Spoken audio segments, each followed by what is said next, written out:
Time for our question of the day. It's time for tonight's question of the day.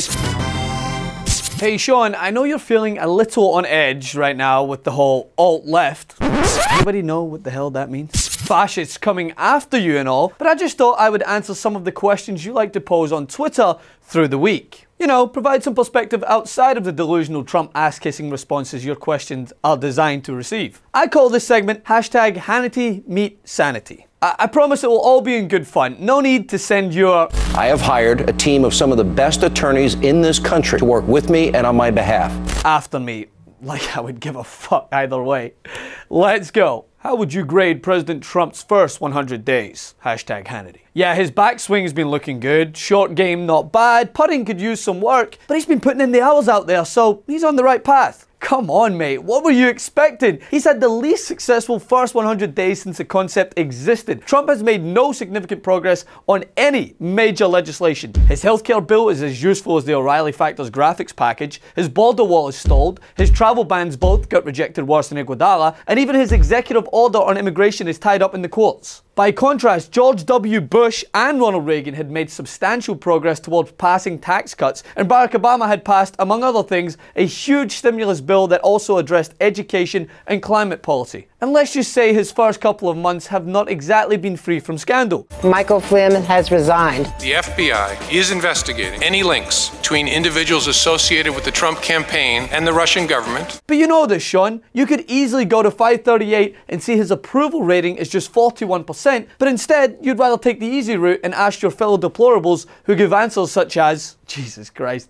Here's the reality, Shawnee boy. All other elected presidents since Roosevelt have had an approval rating of at least 53% after 100 days. Some, including Obama, Reagan, Johnson, were above 60%. Do you think the mainstream media is trying to destroy President Trump's presidency? Hashtag Hannity. Yeah, 100%. I mean, they blocked his travel ban, right? Both of them. And then they made the healthcare system just way too complicated for him. Nobody knew that healthcare could be so complicated. And the mainstream media also decided to hire almost an entire cabinet full of Goldman Sachs alumni, knowing full well that good old Donald was against it from the beginning. They also proposed sweeping tax cuts for major corporations. In fact, I bet they have just been planting a Trump lookalike on the Mar-a-Lago golf course 6 out of 7 days a week. Completely their fault. Does conservative logic mean never taking responsibility? Oh, that's right, you're at Fox. Responsibility is only important when the money starts to freeze up. Otherwise, it's everyone else's fault. I mean, Sean, it's not like the Republicans control the presidency, the House, and the Senate, right? But it's still the mainstream media, the liberal crybabies, and the Democrats' fault. The propaganda media is out to destroy President Trump and anyone who dares to support him. That's tonight's monologue at 10 p.m. Hashtag Hannity. Propaganda media.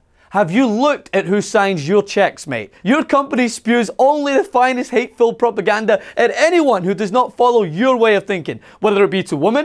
All right, I gotta go. You should stick to the thigh-high booth. You're better at that. Minorities. And they grow up with no skills, and they can't read and speak, and they have tattoos on their neck, and they can't compete in a marketplace. Or anyone with a differing opinion. Not to mention anyone who does not toe the Fox party line is often ousted or sexually harassed and then ousted. When Megyn Kelly crossed over to the no Trump zone, she was forced out quicker than any female who has rejected O'Reilly's career advancement opportunities. All while you sit there faced with the countless missteps and unforced errors committed by the 45th president, but yet call him almost perfect. But other news networks are propaganda. Alright, Sean, no problem. Let's move forward. Do you think the DNC chairman Tom Perez should apologize to Republicans for his remarks? Hashtag Hannity. You're asking if someone should apologize for making remarks towards Trump. This guy. They're rapists. Go back to Univision. I don't know what I said. I don't remember. He's not a war hero. Blood coming out of her, wherever. Oh, you make excuses for a guy who on tape says he has sexually assaulted women, despised anyone and everyone who gets in his way, and has shown zero remorse in doing so. But you expect Perez to apologize for this? Trump wants his name around everything. But when it came to healthcare, you know what embodies the program? I don't care. I don't give a shit about people. Oh, I think that's about enough for today. Make sure to tune in same time next week for another roundup of Hannity Meets Sanity. Follow me on Instagram at Francis M. Maxwell and on Twitter at Francis M. Maxwell. All the same over there on all those platforms. And do not forget to resist.